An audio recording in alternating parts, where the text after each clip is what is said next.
Isang araw sa Barangay Paraan. A. You're adorable. B.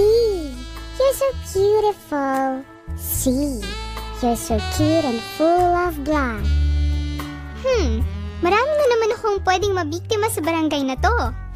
Sing no more, you dengue carrying lamok, dahil may panlaban na kami sa iyong mabagsik na kagat! Lamok Buster! Oh no! Nagpahid na kami ng insect repellent sa mga binti at braso para hindi kami lapitan at kagatin ng lamok na may hatid na dengue. What is that smell? Ew! Ayoko niyan! Naglagay din kami ng mga halamang nagtataboy ng lamok sa aming bahay at bakuran gaya ng citronella, malvarosa, rosemary at eucalyptus. Di ko tayo pa mga plants na yan. Ang gusto ko ay clean, stagnant water. Sorry ka na lang, dengue mosquito, dahil dito sa amin, araw-araw kaming naglilinis. Tinatakpan ng mga ipunan ng tubig at wala na rin ditong mga basyong bote o lumang gulong na pwedeng sumahod ng tubig at iyong pangitlugan. Okay, I get your point. Hindi ako welcome sa barangay ninyo. Di bale, maghahanap na lang ako ng ibang victims. At dahil sa pinagsanib na pwersa ng mga residente ng Barangay Paraan, nakahanap sila ng solusyon upang ang dengue ay labanan. Kaya mo rin itong gawin. Iwas dengue. Simulan sa inyong barangay ngayon. Pahalagahan at alagaan ang inyong kalusugan mula sa 1143 DZMR. Mga mensahe at pagsasapamuhay ng mga aral mula sa Panginoong Hesukristo. Kasama mo, Pastor J. Banzuelo sa Konektado.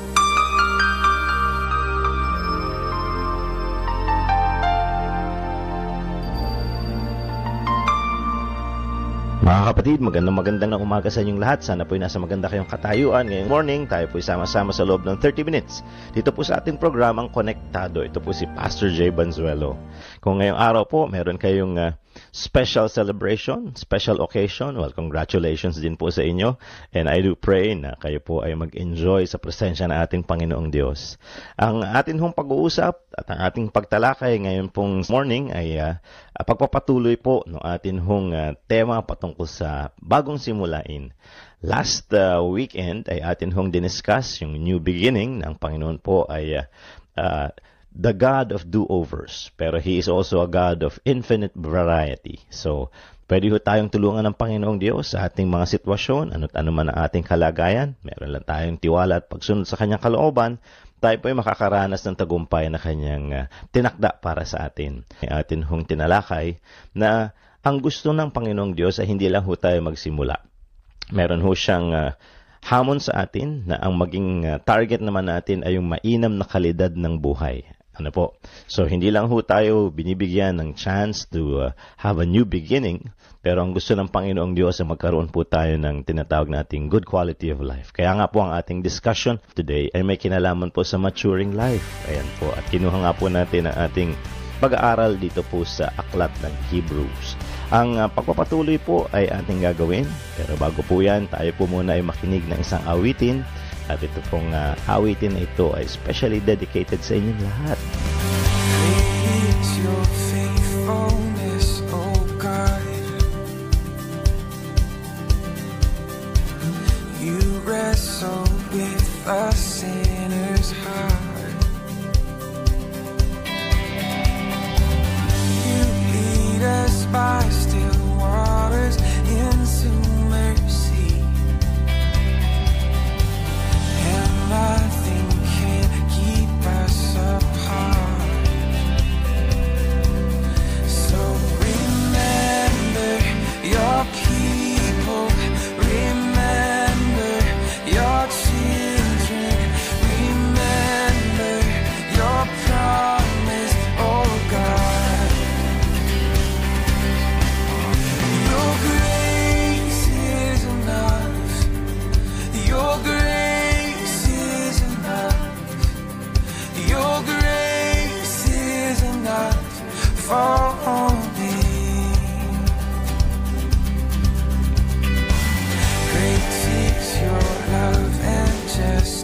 God. You use the weak to lead the strong. You lead us in the song of your salvation, and all your people sing along. So remember your people, remember your children, remember your promise, oh God, oh God. Your grace is enough. Your grace is enough. Your grace is enough for me.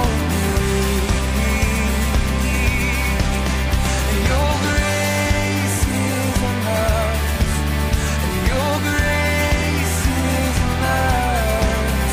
Your grace is enough for me. Remember your people, remember your children, remember your promise, oh God, oh God. Your grace is enough. Your grace is enough.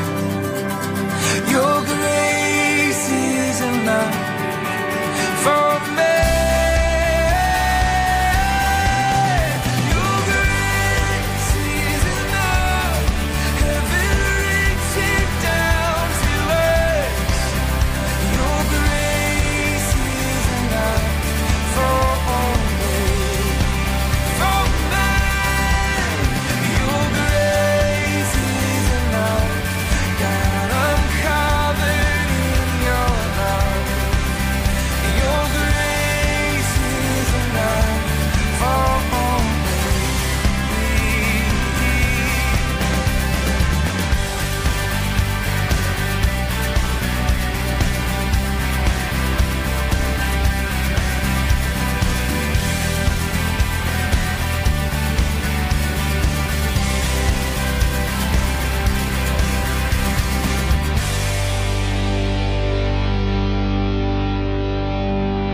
Ayan, yan pong awitin na yan ay ating panalangin na kapagdulot po ng kagalakan at kasiyahan sa inyo ngayong umaga. So, paano nga ba ako magmamature? Meron tayong tinanong. Kung susulatan mo o makakasalamuha mo ang iyong younger self, ano ang iyong advice, payo na ibibigay sa kanya?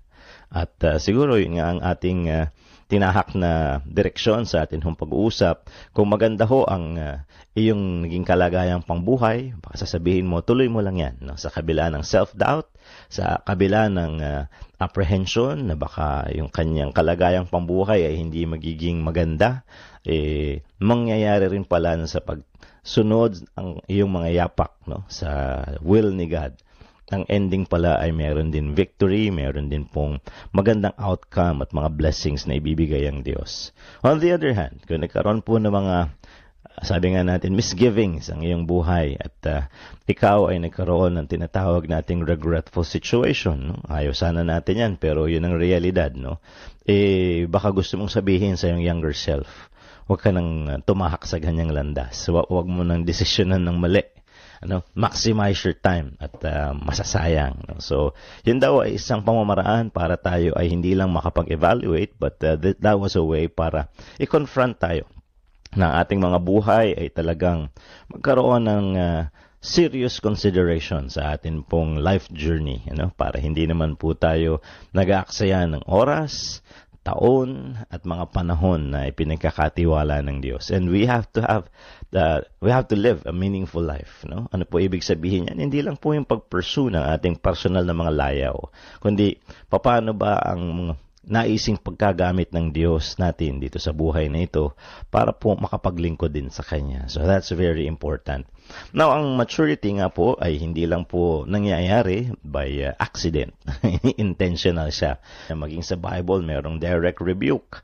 At meron pong pagpapaunawa para po ma-jolt ang isang tao paalis sa kanyang comfort zone papunta doon ho sa pagkakaroon ng leveling up ng kanyang buhay. This time, ang ating babasahin naman ay Hebrews chapter 6. Doon po sa first 8 verses ng Hebrews chapter 6, ay may kita pa rin po natin yung maliwanag na intensyon at maliwanag na goal na gusto ng Panginoon para sa ating mga buhay. Ganito po ang sinasabi ng Hebrews chapter 6 verses 1 to 8.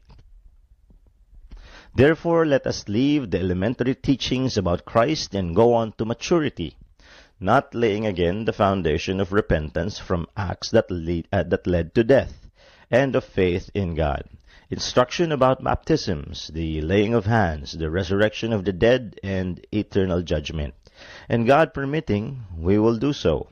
It is impossible for those who have once been enlightened, who have tasted the heavenly gift, who have shared in the Holy Spirit, who have tasted the goodness of the Word of God and the powers of the coming age, if they fall away, to be brought back to repentance, because to their loss they are crucifying the Son of God all over again, and subjecting him to public disgrace. Land that drinks in the rain, often falling on it, and that produces a crop useful to those for whom it is farmed, receives the blessing of God. But land that produces thorns and thistles is worthless and is in danger of being cursed.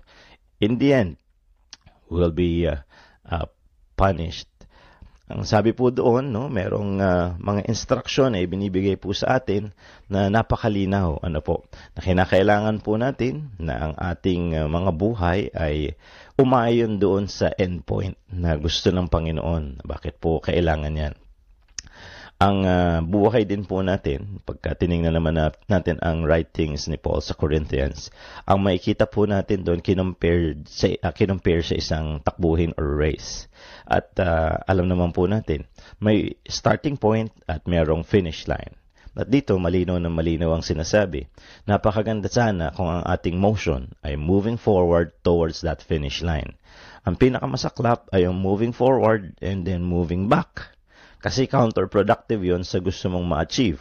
Ang achievement mo ay mas lalong mapalapit sa finish line at bawat pagkakataon at bawat araw, you're moving closer to the goal. Kaya lang kung bumabalik ka, lumalayo ka lalo doon sa finish line, maling direksyon ang iyong tinatahak. At yun na nga, ang isa siguro sa mga salitang pwede nating gamitin dito sa author ng Hebrews is frustration, no? Makatapos mong i-engage ang isang grupo ng mga tao and having given your best, being zealous in your activity and action, ang naging endpoint ay parang hindi nagkakaroon ng maturity or growth, o kaya, ang masaklap, nagrebelde pa laban doon sa Panginoon na kanilang kinilala na naging source ng kanilang kaayusan, redemption, and salvation. So, yun po ay very important. Kaya ang sabi po dito, consider the training you have received in some subject or skill. Maybe you also received advanced training. What does the advanced training allow you to accomplish, and what you could not do when you only knew the basics? So, dito ho, napakaganda nung sinasabi sa atin. Halimbawa, pangkaraniwan pa lang yung iyong natutunan o nalalaman. Ang iyong pagkilos, andun pa lang sa level na yon. Kasi, kumbaga sa step 1 yan. Di ba? Sa pag-aaral nga natin, di ka naman basta-basta tatalon sa high school. Ang napakahalaga, you go through the elementary level, no? At doon ho ang foundation, no? Tinuturuan ka ng hindi muna nung pagbabasa ng buo. Tuturuan ka muna ng per letter, A, B, C. Yan. Ang pinapakita rin ho sa atin doon, ang mga bagay na ito in time, no? Compounded, ibig sabihin pinagsama-sama ay makakatulong na para maging advanced na yung learning mo, para maging advanced na yung iyong skills. Sa faith is the same thing, no? Hindi ka naman basta-basta yung iba ang gusto shortcut. Ang aspiration is to immediately be there sa harap. immediately be there sa level ng kung mga masasabi nating matagal na sa faith, kaya mature na. Pero ang mahalaga, ano yung iyong commitment ngayon to, di ba, italaga ang iyong sarili para ikaw rin ay makaabot dun sa level of faith at level of growth ng iba. Iba yung, sana maging ganun ako, yan, na-inspire ka and your challenge to be like them. Iba naman, yung gusto mo tumalon agad doon. At, ang hirap nga nun, yung tinatawag natin sa Filipino na hinog sa pilit. Kaya dito, ang sinasabi sa atin, there is a need for you to lay the foundation for your spiritual growth, no? At doon pumapasok yung mga salita katulad ng diligence, yan, discipline, yan, mahalaga yung determination, yung life direction. Yan po ay mga ilan sa elemento na talagang kailangan para sa atin. Bakit daw? Sabi dito, what reasons are there that the believer should know and learn more than just the basics in his or her spiritual experience? Oo nga naman, no?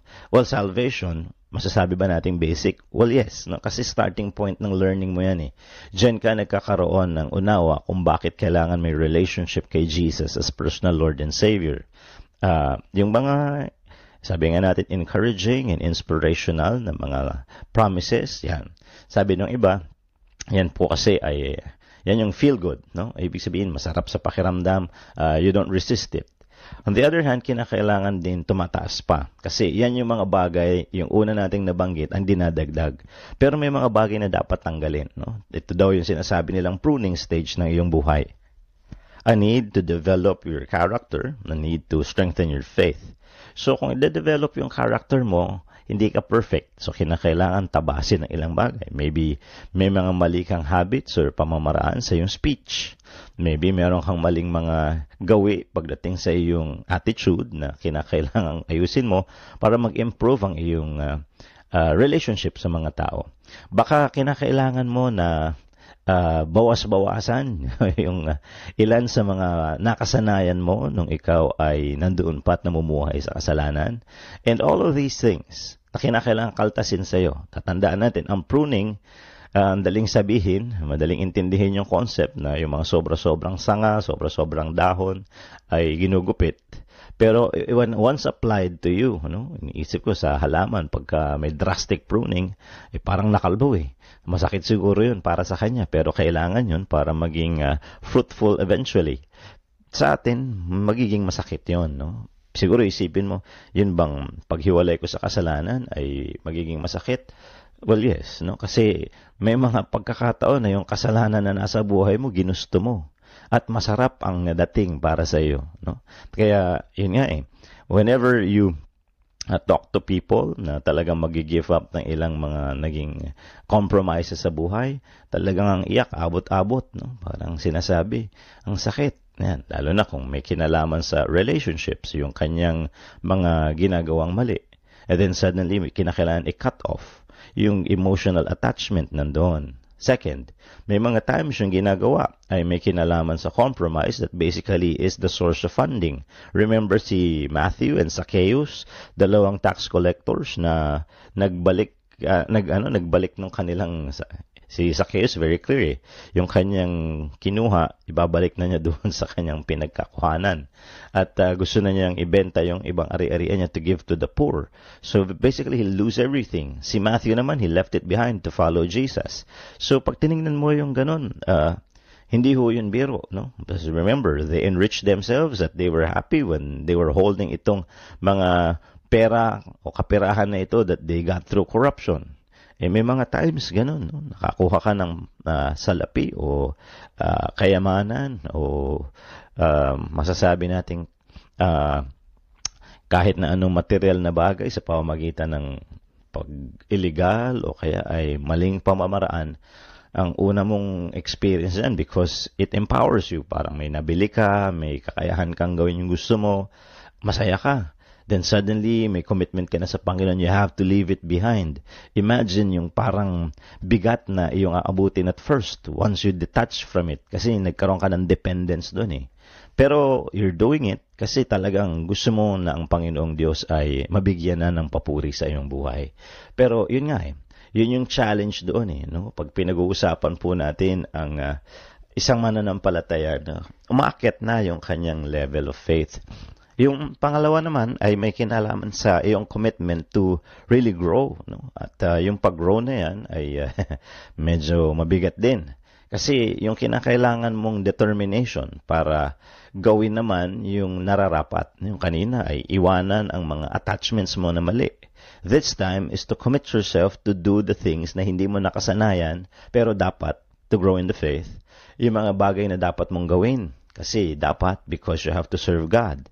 At syempre, it will eat up sa iyong time, pagpaprioritize ng mga bagay-bagay. Yung mga bagay na yun ay pinapahalagahan mo. O bibigyan mo na ng pahalaga this time. And hindi siya biro, no? Ang iniisip ko nga, yung iba, ang kanilang kagustuhan is to really live like the disciples of Jesus. But remember these disciples, they gave up everything to follow Him. And yun din siguro para sa atin, no? Biglang may pananawagan para sa iyo na tutuwa po ako. Ito nakaraang mga araw nung nasa Davao nga po ako. Ang challenge is to commit to full time. I was expecting hindi masyadong marami ang students who would actually sign up for it. Then a lot of them stood up at ang kanilang kagustuhan is to give their lives full time for the Lord. No? Sabi ko, natutuwa ako. On the other hand, iniisip ko rin, sana ito ay hindi lang gagawin based on pagiging impulsive or dahil bandwagon effect na tumayo yung sa tayo na rin ako. Sana ito ay personal consideration na talagang whatever happens at the opportune time when God calls me and ako ay tapos na dito sa aking high school studies, no? Sa anong aspect ng aking stage ng aking buhay, I will really serve Him full time, no? In whatever capacity niya ako gusto. So, yun, very exciting tingnan.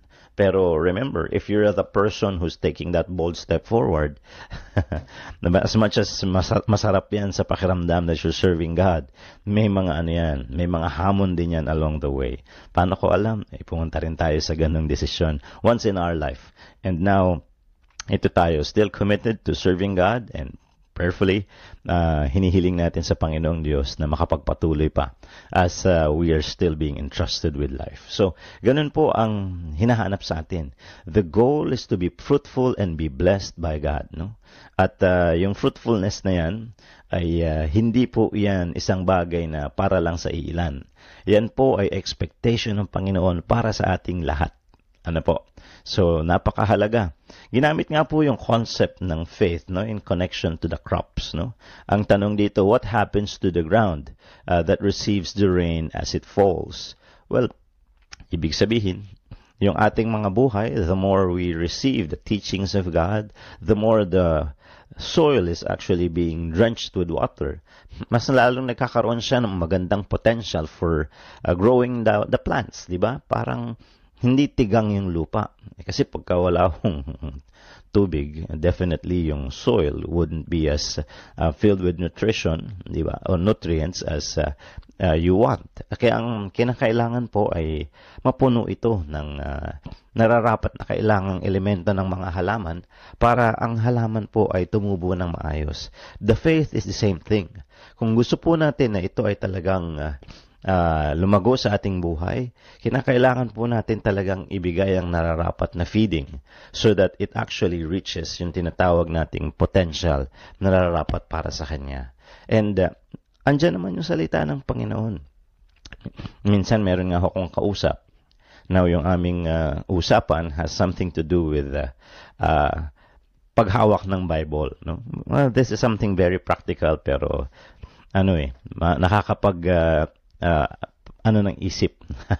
Sabi ko sa kanya, may Bible ka? Opo. Most of the time, we like to read the Bible. Yan. May goal tayo of actually wanting to learn more from it. Then we have a copy. Kaya lang, may mga times sa iba-ibang pamamaraan natin ginagamit.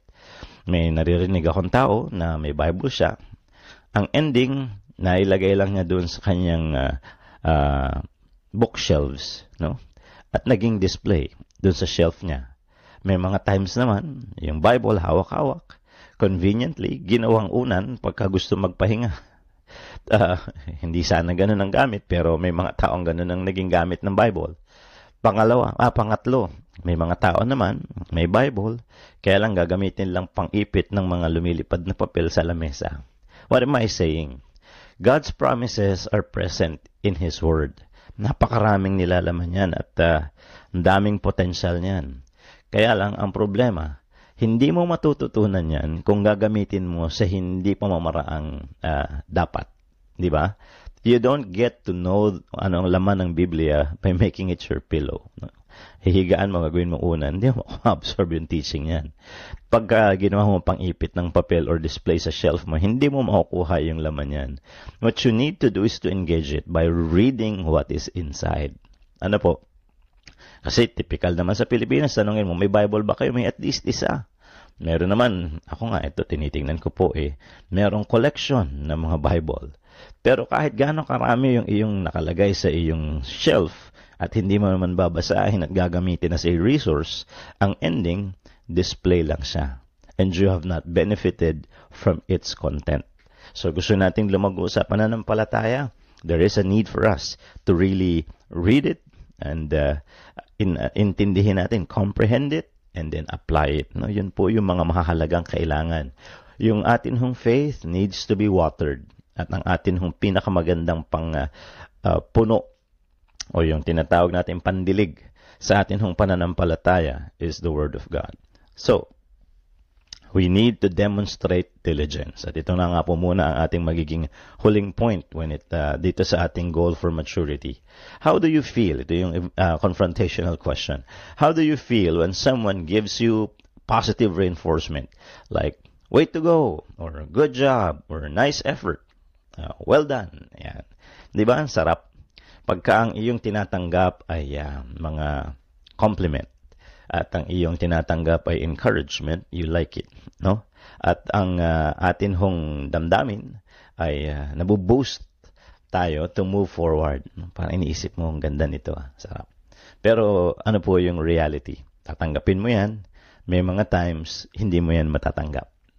Pwede rin na ang natanggap mo ay mga salitang baliktad.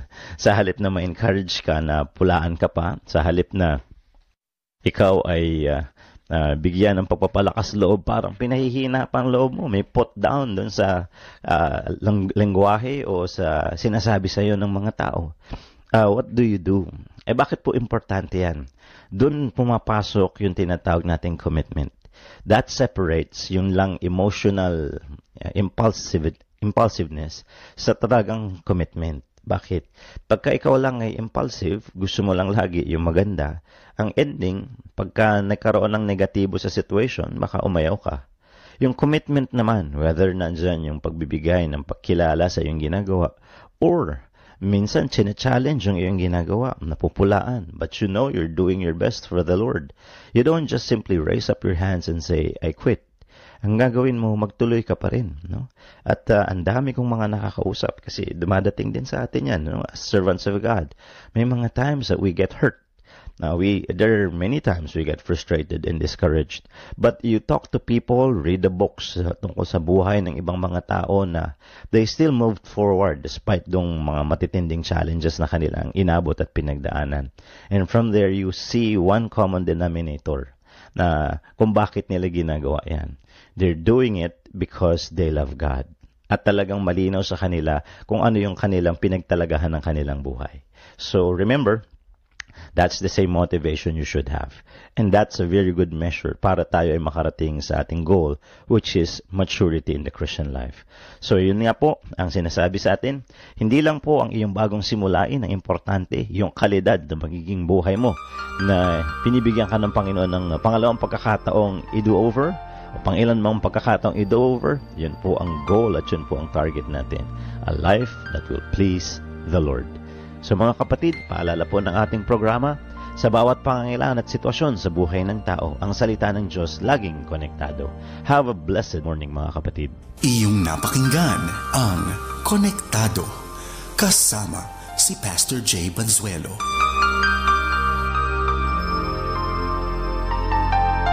Inaanyayahan namin kayong makinig muli kay Pastor Jay Banzuelo sa Konektado, alas 11 ng umaga, sa darating na Sabado. Sa loob ng 6.5 oras, inyong napakinggan ang pagsasahimpapawid ng 1143 DZMR.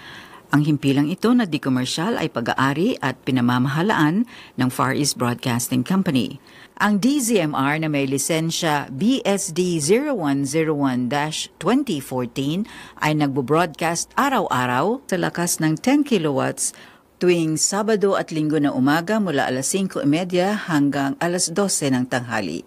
Ang studio at transmitter nito ay nasa Sefton Village, Barangay Divisoria, Santiago City, Isabela, lisensyado ng National Telecommunications Commission at pinangangasiwaan ni John Mark Anthony Maguliado na may First Class License 12-1 PHN 26499, mga kababayan, ang pambansang awit ng Republika ng Pilipinas. Bayang mag-iiw, peras ng sinamanan, alab ng puso, sa dibdib mo'y buhay.